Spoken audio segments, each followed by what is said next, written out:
Hello students. So today we shall start with the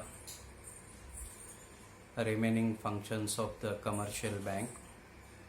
In the last lecture we have completed the primary functions of the bank, that is the accepting of deposit and lending the loans and advances.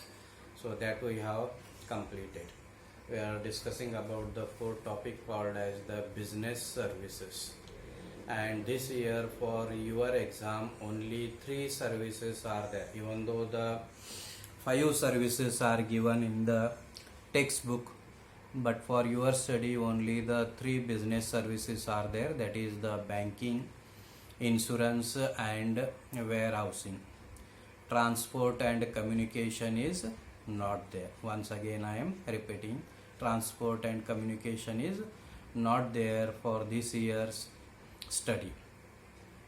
So we are discussing about the business services. In that, the first one, banking. In our earlier lectures we have discussed the meaning of the banking, or even we have also discussed the features of the business services. Then we have discussed the meaning of the bank. Then we have discussed the primary functions of the bank. So as regarding the functions are concerned, there are mainly 2 types. One is the primary function and second one is the secondary functions. So the primary functions includes the accepting of the deposit and lending the loans and advances. So the various types of deposits that we have discussed, the lending, the loans and advances, that also we have already completed. And today we shall begin with the secondary functions. So the secondary functions of the bank includes the agency functions and the utility functions. I may call it as the agency services or utility services. So these are the functions. So we have to discuss one by one all these agency functions. So as regarding the agency functions are concerned, so the bank, it acts as the agent of the customer and renders the various kinds of a service or the functions to its customer. So the various functions such as the periodic collection and the payments, then portfolio management, fund transfer, dematerialization, forex transaction. These are the 5 agency functions which are given in your book. Beside this, there are even the other functions are also there, like the bank, it acts as a trustee, executor of a will and attorney. Then preparation of income tax returns, and it acts as the correspondent. So these are the various agency functions which the bank, it provides to its customer. So one by one we shall discuss all these functions. First one is the periodic collection and payments. So on behalf of the customer, the bank, it collects the income on behalf of the customer. So bank, it collects the checks of the customer, or even that is the draft is there, or even the interest, or even the dividend, etc. So such kind of a receipt, the income is collected by the bank and it is credited to the accounts of the customer. So well in advance, the customer, he gives the details regarding the bank account to the company, etc., and the company, it gives the return on its investment, the return on the debentures, the return on the shares. So on a particular, that is the date, such that is the interest at the end of a accounting year, when the interest is there due, such interest is given to the customer by the company and it is credited to the accounts of the customer. The interest is there or the dividend on the shares are there. So such that is the interest on the debentures, the bonds, etc. They are collected and they are credited. So it is the first service which is rendered, known as the collection of, that is the checks, interest, dividend, etc. and it is credited. Then even on behalf of the customer, the bank it makes the payments. For that purpose, the customer he has to give the standing instructions, and as per the standing instructions, the bank it makes the payments on behalf of the customer. The various, that is the regular payments. So the regular payments like the payment of the insurance premium is there, or the payment of the telephone bill, the light bill, or the rent is concerned, or the subscriptions are concerned. So such kind of a payment is done by the bank on behalf of the customer. So for that purpose, the customer he has to give in a writing to the banker, he has to give the instructions.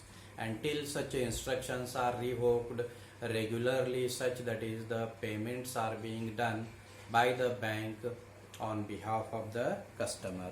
So it is the first agency function called as the periodic collection and the payments. Then second one is the portfolio management. So portfolio management is related with the buying and selling of the shares and securities. So the bank can also render such kind of a service, known as the bank it can purchase or sell the shares or the debentures or the bonds, etc. on behalf of the customer. So for that purpose, the bank they can appoint such expert person, and the expert person they can give the advice regarding the same, regarding the purchase and the sale of shares and the securities, etc. So that is called as the portfolio management. So it is the another, that is the function or the service which is rendered by the bank. Then next one is the fund transfer. So the bank also transfers the money from one place to another place wherever it is required, or to whom it is to be transferred. It is transferred by the bank on behalf of the customer by way of that is the RTGS or NEFT, or even the ECS, electronic clearance service is also provided, or even that is the demand draft or the bank drafts are there. So such kind of that is the transfer of a fund from one place to another place, from one individual to another individual, or one individual to company, etc. So such kind of a transfer of a fund is done, or even such fund is transferred even through your, that is the debit card. When such a purchases are being made, even the fund is also transferred from customer to the parties from whom we do the purchases. Then the next, that is the service called as the dematerialization. So already you have studied in case of a SP, that is called as the dematerialization, or it is also called as the demat account. So the bank it also opens a demat account. So dematerialization means what? Dematerialization means transfer of, that is the physical form of shares and the securities into the electronic form,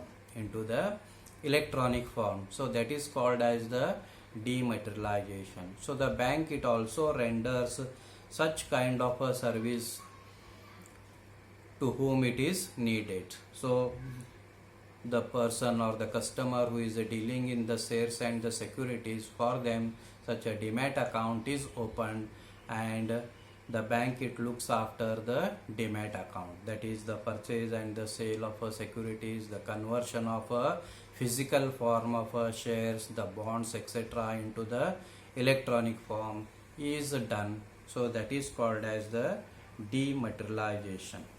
Then next one is the forex transaction, or you can call it as the foreign exchange transactions. So the bank, it also renders the foreign exchange transactions, especially such kind of a foreign currency is needed by the customers, those who are dealing in the import and export business, those who want such a foreign currency. So such that is the foreign currency is sanctioned to the customer, and then they can do such a import of a goods, or those who are did the export of a goods, their foreign currency is purchased by the bank and the Indian currency is given to them. So such that is the foreign exchange transactions are done by the bank. Generally such that is the foreign exchange is controlled by the Reserve Bank as per the Foreign Exchange Regulation Act is there. So such act, it controls that is the foreign exchange, but the commercial bank, it also looks after the foreign exchange currencies. Even those who want to visit to the foreign countries, they need the foreign currency, so they can approach to the bank and they can purchase such currencies for their tour for the abroad. So such that is the service is provided, that is called as the forex transactions or the foreign exchange transactions. So generally it is such service is needed by the importers, the exporters, or those who want to go for a tours abroad for a short while or for the short period. So they need such a foreign currency, or even if the customers, they have got the foreign exchange currency, they can exchange in such a bank. Then these are the agency functions which are given in your book. The 5, that is the functions, that is periodic collections and the payments, portfolio management, fund transfer, dematerialization, and foreign exchange. Beside this, I have also given some other, that is the functions known as the acts as a trustee, executor of a will, attorney, then preparation of the income tax returns, and acts as the correspondent. So these are the other service which are rendered. Even the bank, it also act as a trustee on behalf of the customer. If the customer requests to act as a trustees for their company to look after its assets and property, so they can act as a, or to protect the interest of such a organization or the company, the bank can act as a trustee. Even the bank can also act as the executor of a will. So sometimes the customer, they write the will letter. So such a will letter is written, and such as per the will letter, the assets and the properties are to be given to the concerned, that is the legal heir, or to the person or to the institution whose name is mentioned in the will letter. It is to be given after the death of such a, that is the party or the customer who gives such a will letter. It is called as the Ichha Patra or Mrityu Patra. So such that is the person, they can write the will letter, and such will letters are given to the bankers, and the banker, after the death of such a concerned person, whatever the assets and the properties are there, all such assets and the properties, they are distributed among the person whose name is mentioned in the will letter. So that is called as the executor of a will. So the bank can act as the executor of a will. मराठीत त्याला इच्छापत्र किंवा मृत्यूपत्र म्हणतात. ते लिहून दिलं जातं आणि ते बँकेला दिल्यानंतर ती व्यक्ती मृत झाल्यानंतर ते त्यांना काय केलं जातं, ज्यांची नावं मेन्शन केलेली आहेत, जेवढी प्रॉपर्टी त्यांच्या नावावर दिली, ते बँक काय करतं, त्यांना ते हँड ओव्हर करतं, देतं. So that is called as the executor of a will, and even the bank can also act as the attorney.